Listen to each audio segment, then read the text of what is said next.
The sun beat down on the desert sand as John Harris wiped sweat from his eyes. He had been working at this dig site for 3 weeks now. His team found something big under the sand, but they did not know what it was yet. "Hey, come look at this," shouted Mary Adams from inside the hole they had dug. Mary was the lead scientist for their group. John slid down the sandy slope to where Mary stood. She pointed her light at a flat metal surface. It was not like any metal John had seen before. It seemed to shine with its own light, even after being under the sand for so long. "What do you think it is?" John asked, touching the cool surface. "I'm not sure," Mary said. "But it's not from Earth. At least not from any Earth people we know about." The team had come to this spot in the desert because space photos showed something big and strange buried here. At first they thought it might be an old city or maybe gold. What they found was much more exciting. "Can we open it?" asked Bill Simmons, the team's young helper. He was always too eager, wanting to rush ahead. "We need to be careful," Mary warned. "This thing has been here for at least 5,000 years based on our tests. We don't want to break it now." John nodded. He was not just a dirt digger. He was an engineer, someone who fixed and built things. That's why they brought him on this trip. If they found old machines, he would know what to do with them. "Let me take a closer look," John said. He ran his hands over the metal surface, feeling for any sign of a door or opening. The metal felt strange under his fingers. It seemed to grow warmer where he touched it, almost like it was waking up. John pulled his hand back fast. "Did you see that?" he asked. "It changed color where I touched it." The others gathered around. Sure enough, where John had placed his hand, the metal now had a faint blue glow. "Do it again," Mary said, her voice full of wonder. John placed his palm flat against the surface. This time the blue glow spread out from his hand like ripples in water. Soon a large square section of the metal was glowing. "Stand back," Mary ordered, and everyone moved away. With a sound like a deep breath, the glowing square sank into the larger surface and slid to the side. Cool air rushed out of the opening, smelling like nothing they had ever smelled before. It was clean, like the air after a storm, but with a hint of something else, something not from Earth. "We need to tell base camp," Bill said, reaching for his radio.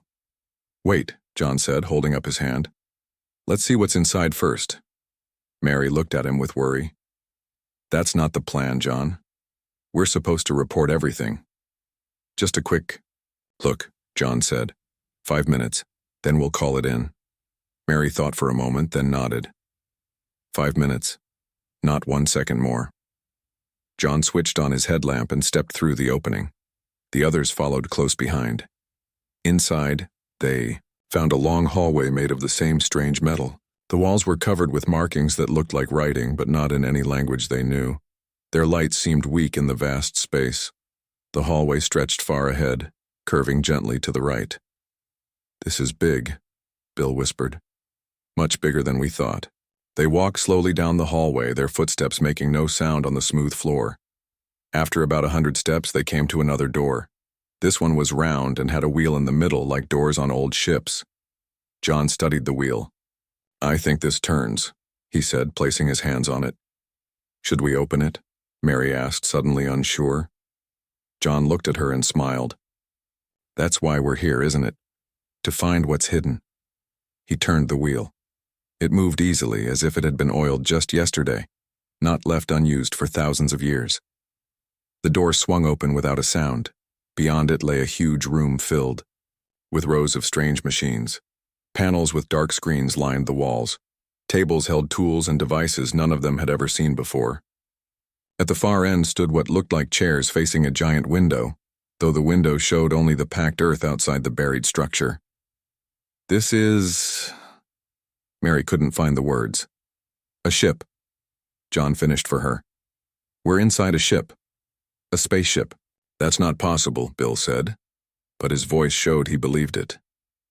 Humans didn't have spaceships 5,000 years ago. Humans didn't, John agreed, walking toward the front of the room where the chairs were. But what if these weren't built by humans? The idea hung in the air between them. John reached one of the chairs and touched its surface.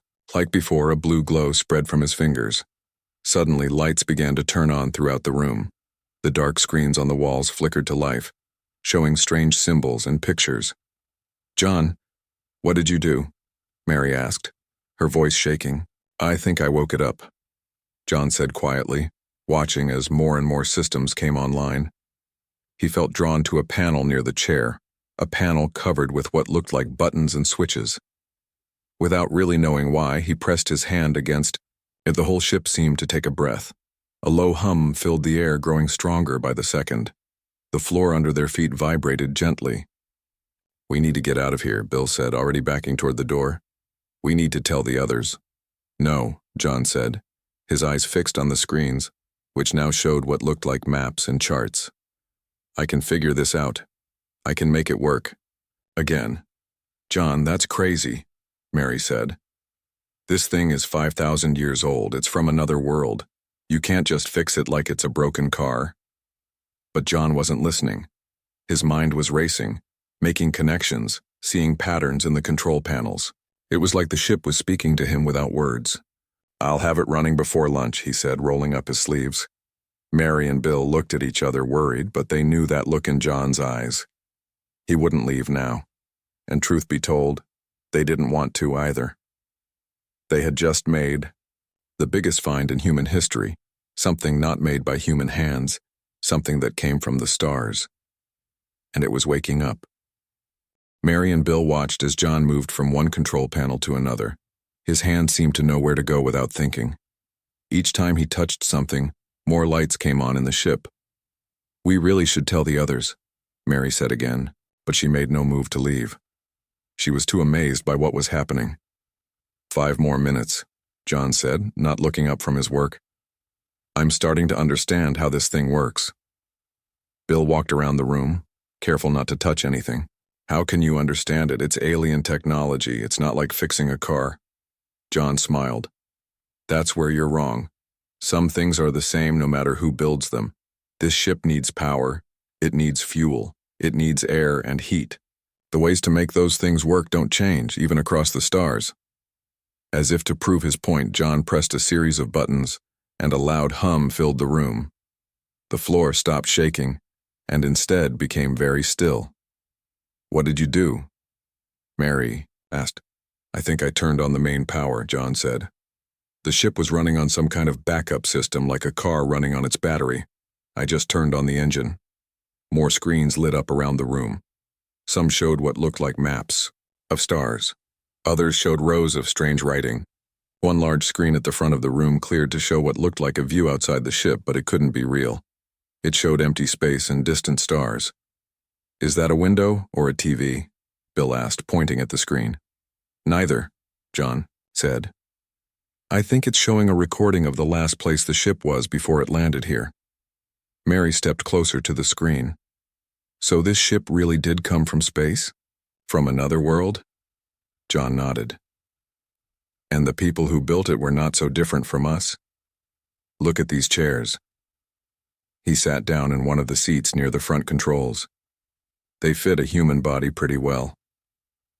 "Maybe they were human," Bill suggested. "Maybe they were time travelers from the future." Mary shook her head. "Time travel isn't real. This is something else." She looked at a row of small screens showing what seemed to be the inside of the ship. "I think these are cameras. They show different rooms." John looked where she was pointing. "You're right. Look, there are more rooms back there. Living spaces, maybe an engine room." "Can we go see?" Bill asked. John nodded. "I think so. Just be careful not to touch anything unless I say it's okay." They left the control room and went back into the hallway. Now that more power was flowing, they could see that the hall split in 2 directions.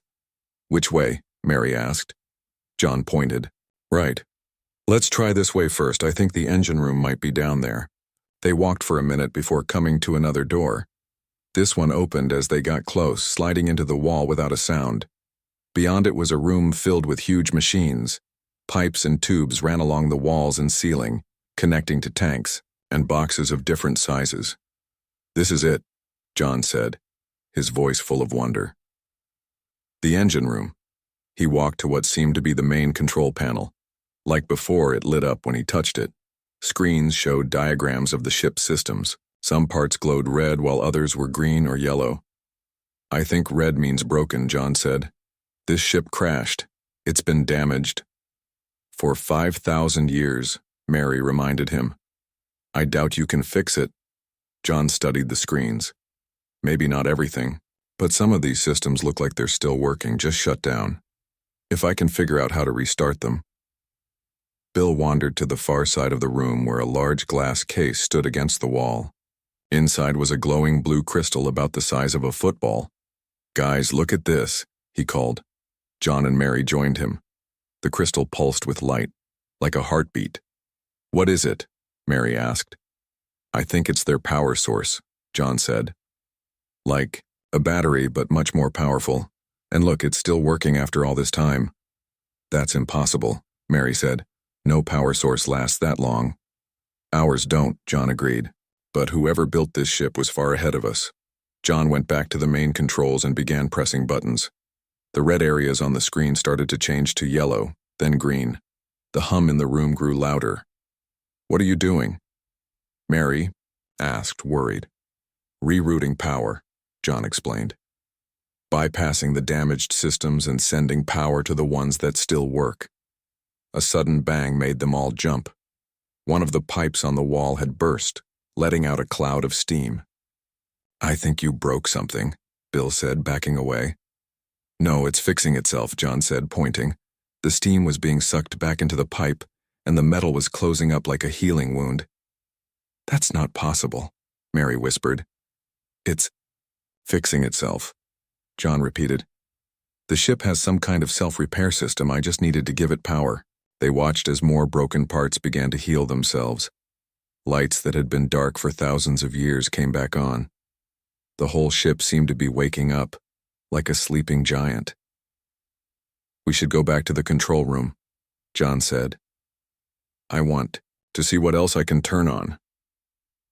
They hurried back down the hallway. The control room was now fully lit, all screens showing data and images. The view of space on the front screen had changed to show the desert outside. "It's showing us where we are now," Mary said, pointing to the screen. John sat in the main chair again. "I think I can access the ship's logs, maybe learn why it's here." He pressed more buttons and the screens changed to show what looked like a recording. Beings that looked almost human but with gray skin and large eyes moved around the control room. They seemed worried, speaking quickly to each other. "They look scared," Bill said. "I think they were crashing," John said.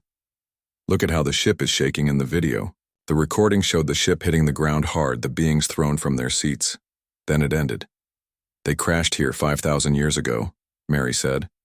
"But where are they now? Where did they go?" John looked at more screens. "I'm not sure. Maybe they died in the crash. Or maybe they left, tried to find a way home." "If they were so advanced, why couldn't they fix their ship?" Bill asked. John thought for a moment. Maybe they couldn't. Maybe they were hurt or there weren't enough of them. Or maybe they needed parts they couldn't find on Earth. "But you can fix it?" Mary asked, not hiding her doubt. "Some of it," John said. "Enough to learn more, at least. The ship is already fixing itself. It just needed someone to tell it what to do."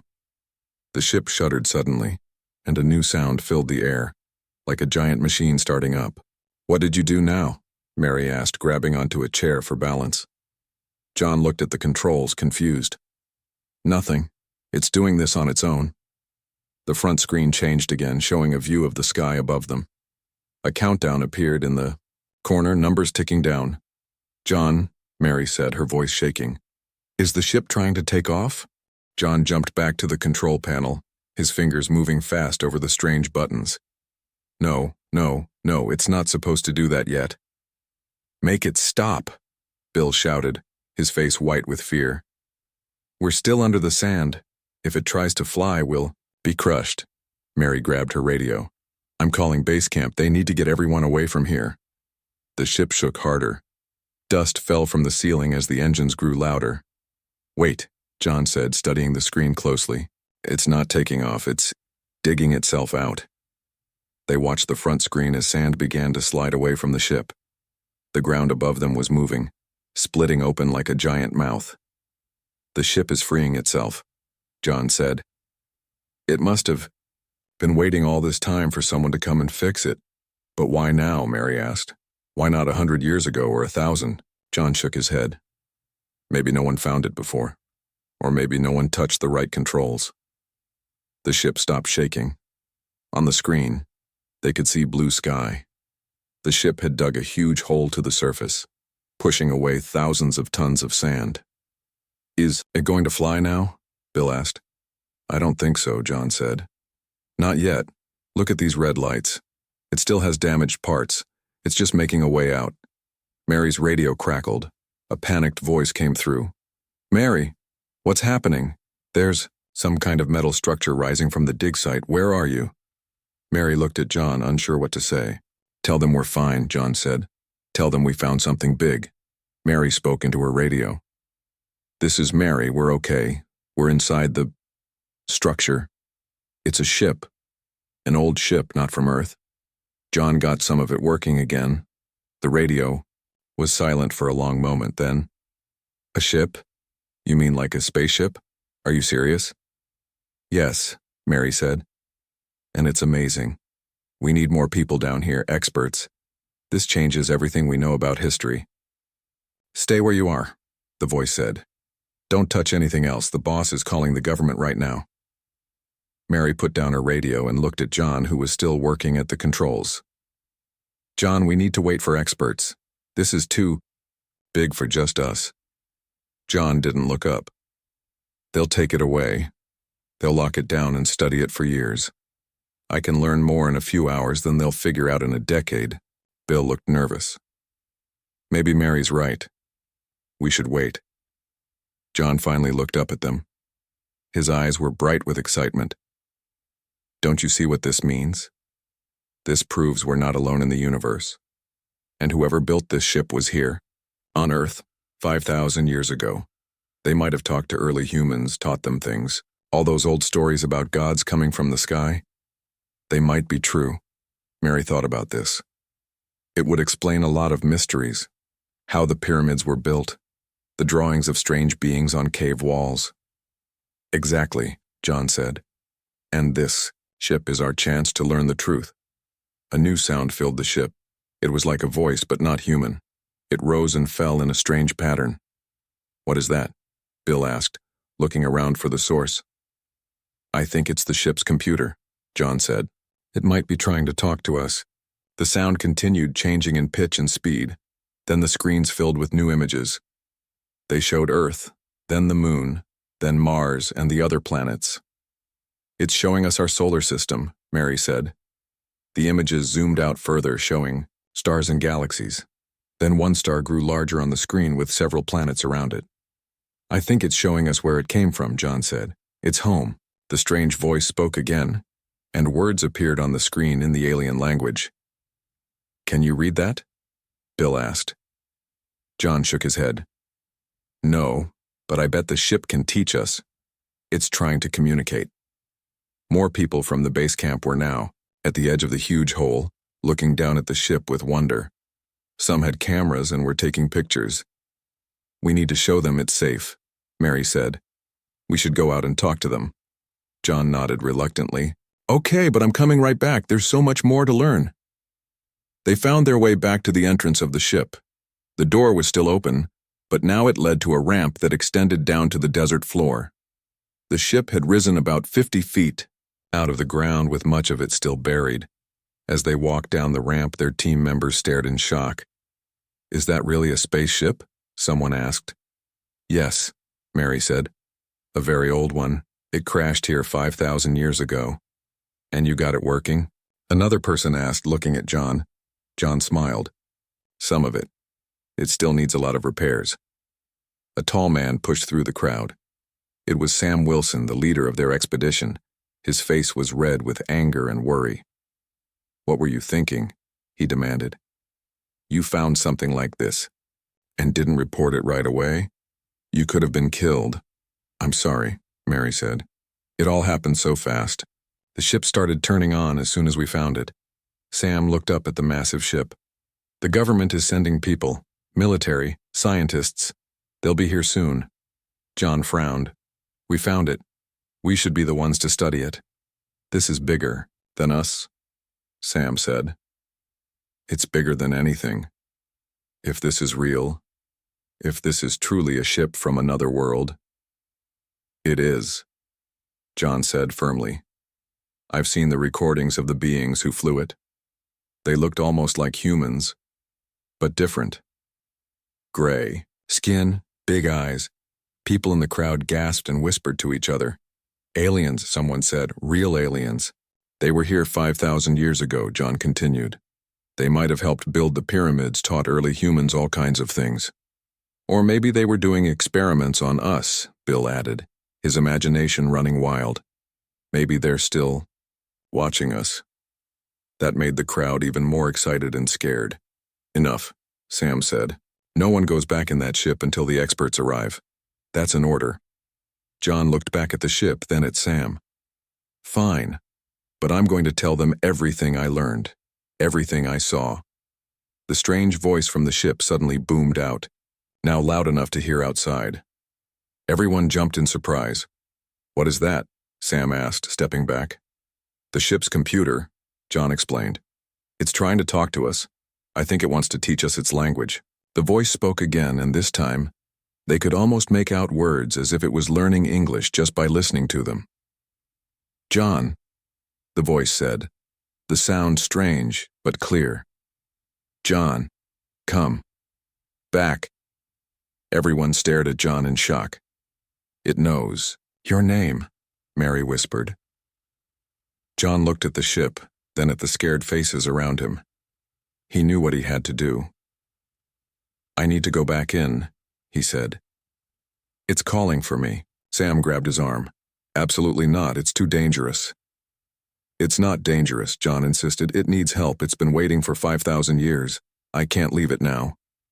Before anyone could stop him, John turned and ran back up the ramp into the ship.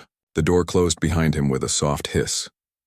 Inside, the strange voice spoke again, clearer now. John, help. Finish. Repairs. John smiled. I will. Just show me what to do. The screens lit up with diagrams of the ship's systems. John saw what needed to be fixed, what parts were still broken. I can do this, he said to himself. I can have it running before lunch. Outside the ship, people were shouting for John to come back out. Sam was on his radio calling for help. Mary and Bill stood at the bottom of the ramp, looking up at the closed door. Should we go after him? Bill asked. Mary shook her head. I don't think we can. The door closed behind him. Inside, John moved quickly through the ship. The voice guided him, showing him where to go. Main, engine, needs, repair, the voice said. The words were still strange, but getting clearer as the ship learned more English. John went back to the engine room. Now he could see better what needed fixing.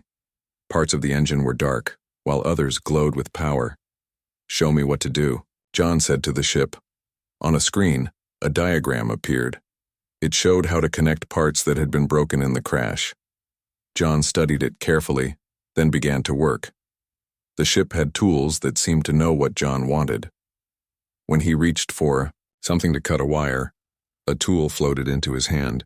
When he needed to join metal parts, another tool appeared that made the metal flow like water, then harden again.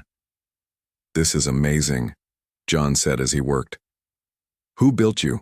Where did you come from? The voice spoke again. Far, star, long, journey. John nodded.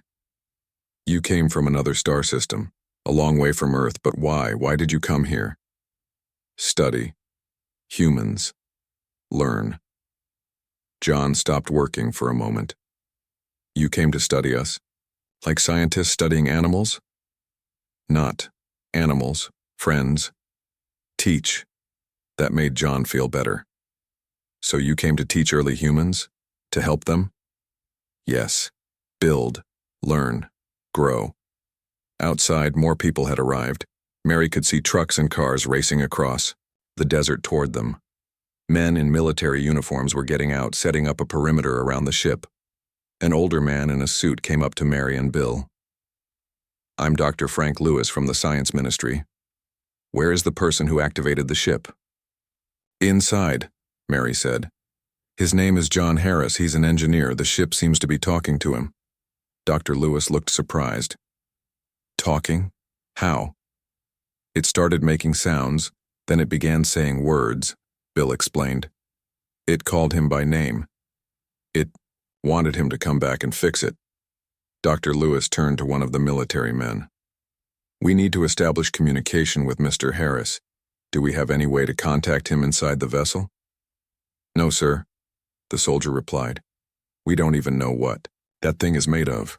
Our signals can't penetrate it." Inside the ship, John had almost finished the repairs to the main engine.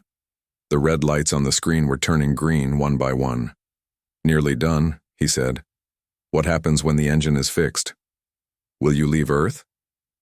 "No. Not yet. Need crew." John paused. "Crew? You mean the aliens who built you? Are they coming back?" "No. New. Crew. Humans." John felt his heart beat faster. "Humans? You want humans to fly you?" "Yes. Return. Home. Show. Humans. You want to take humans to your home world?" John could hardly believe what he was hearing. "Why?" "Time. Meet. Creators." Before John could ask more questions, a new alarm sounded. The screen showed images of the military vehicles surrounding the ship. "Danger?" the ship asked. "No," John said quickly. "They're just scared. They don't understand what you are." He looked at the time. It was almost noon. He had been working for hours, but it felt like minutes. "I need to go talk to them. Explain." "What's happening?" "Not safe."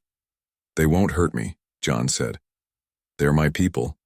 The ship was silent for a moment. Then, "Go. Talk. Come. Back." The door to the ship opened. John walked down the ramp to where Dr. Lewis, Mary, Bill, and many soldiers waited. "John Harris?" Dr. Lewis asked, stepping forward. "Yes," John said. "I'm Dr. Frank Lewis from the Science Ministry. What you've found here is of great importance to our nation and the entire world. We need you to tell us everything about that vessel." John looked at the many guns pointed at the ship. "First, tell your men to lower their weapons. The ship means no harm." Dr. Lewis hesitated, then nodded to the commander. The soldiers lowered their guns but still looked ready to fire.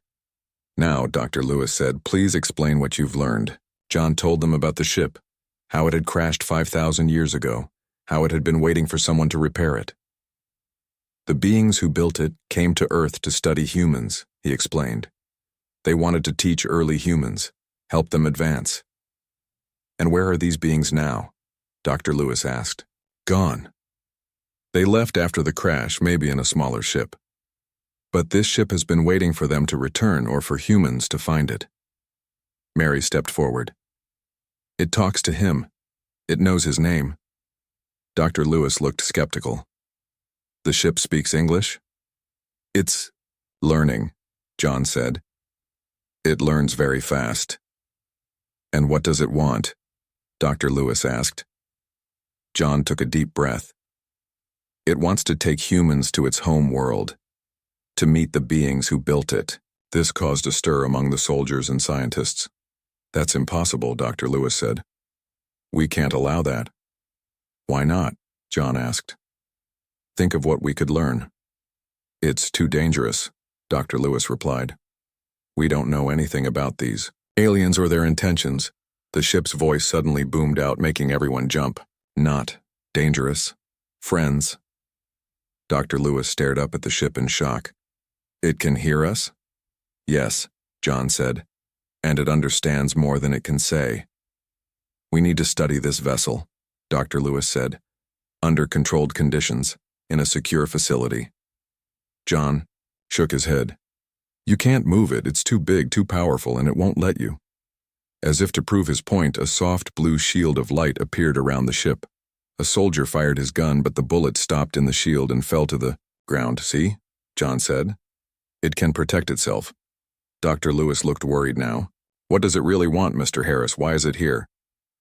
Before John could answer, the ship spoke again. Come, inside, show, truth. John looked at Dr. Lewis. It wants to show you something. Will you come inside with me? Dr. Lewis looked at the ship, then at his men. Finally, he nodded. Yes, but I'm bringing 2 of my scientists. Fine, John said. Mary and Bill should come too. They were with me when I found it. The small group walked up the ramp and into the ship. The soldiers watched nervously as the door closed behind them. Inside, the ship looked very different now. All systems were working, all lights on. The engine hummed with power. It's fully repaired, John said proudly. I had it running before. Lunch, just like I said I would. Dr. Lewis and his scientists looked around in wonder. This technology is far beyond anything we have. Yes, John agreed. Thousands of years beyond. The ship guided them to the control room. On the main screen, images appeared. They showed the aliens who built the ship, coming to Earth long ago. The aliens were teaching early humans how to build, how to farm, how to write. They helped us, Mary said. They started our civilization. More images showed the aliens leaving, promising to return someday. Then the screen showed a map of stars, with a path leading from Earth to a distant planet. That's where they went, John said. Their home world, and that's where this ship wants to take us. Dr. Lewis stared at the screen. This changes everything we know about human history. The ship's voice spoke again, clearer than ever. Time for humans to join us among the stars. Will you come? Dr. Lewis stared at the screen, then at the others. We can't just decide to go to another planet. This is a matter for world leaders to discuss. The ship is asking us, John said.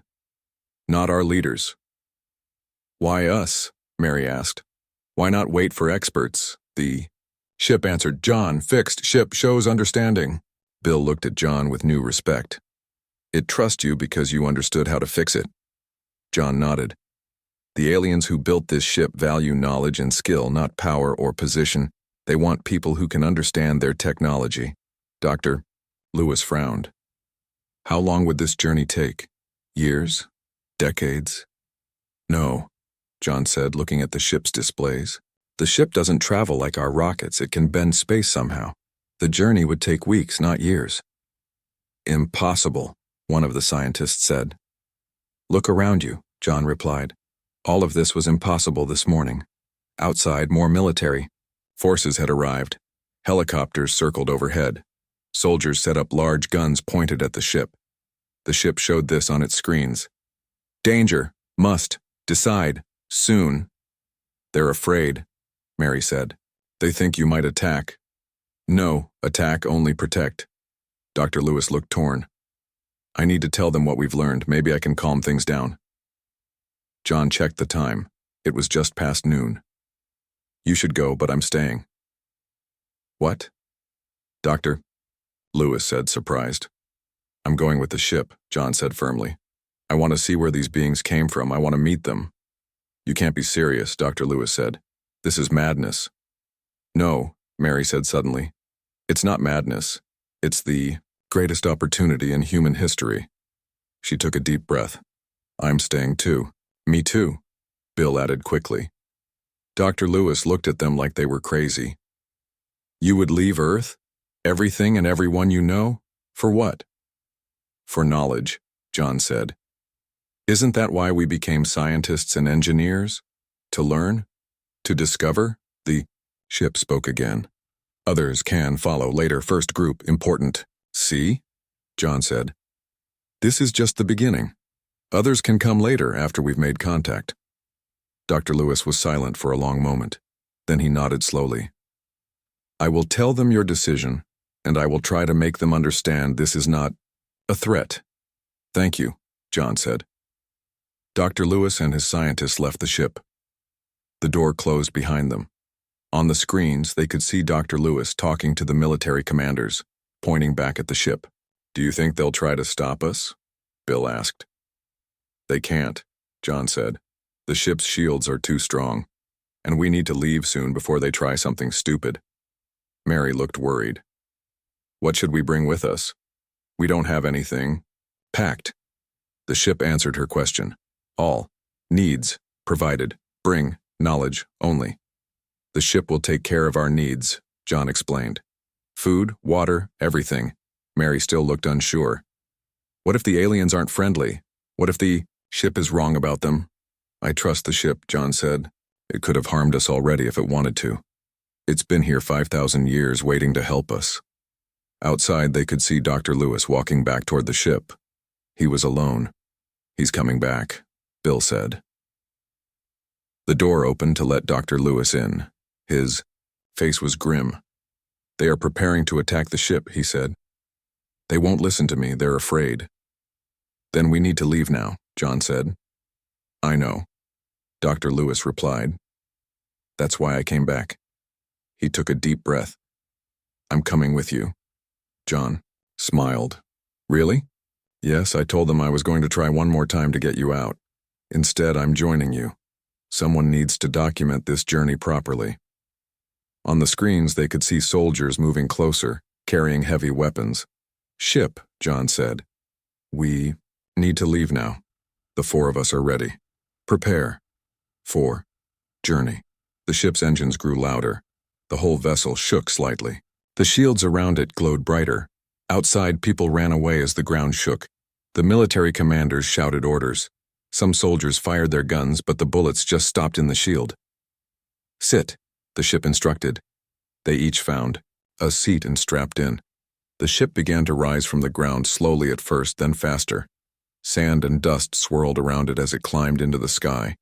Look, Mary said, pointing at a screen showing Earth falling away below them. The ship moved faster and faster. The blue sky turned dark as they reached space. The moon grew larger in the windows, then smaller as they passed it. Is anyone scared? Bill asked. Yes, Mary said. Yes, Dr. Lewis agreed. No, John said, smiling. I feel like I'm finally where I'm supposed to be. The ship spoke again, its voice now clear and almost human. Journey begins. New chapter for humans. Thank you, John, for fixing me. You're welcome, John said. Thank you for waiting 5,000 years for us. As Earth became a small blue dot behind them, the ship's engines changed tone. The stars ahead seemed to stretch and blur. We're going faster than light, Dr. Lewis said in wonder. The scientists said it was impossible. Many impossible things are about to become possible, John said. Mary looked at the star map on the screen. How long until we reach their world? 27 days, the ship answered. Bill laughed. Just imagine what they'll think back on Earth. An engineer had the ship running before lunch and flying to another star system before dinner. They all laughed, the tension breaking. They were the first humans to leave their solar system, heading to meet the beings who had helped shape human civilization 5,000 years ago. What will we find there? Dr. Lewis wondered. Friends, the ship said confidently. And answers to questions you haven't even thought to ask yet. John looked at the stars streaking past. He had started the day as a simple engineer at a dig site in the desert. Now he was traveling to another star system on a ship he had repaired. There's one thing I still don't understand, Mary said. Why did the ship crash in the first place? What damaged it? The ship was silent for a moment, then. Not all beings in space are friends.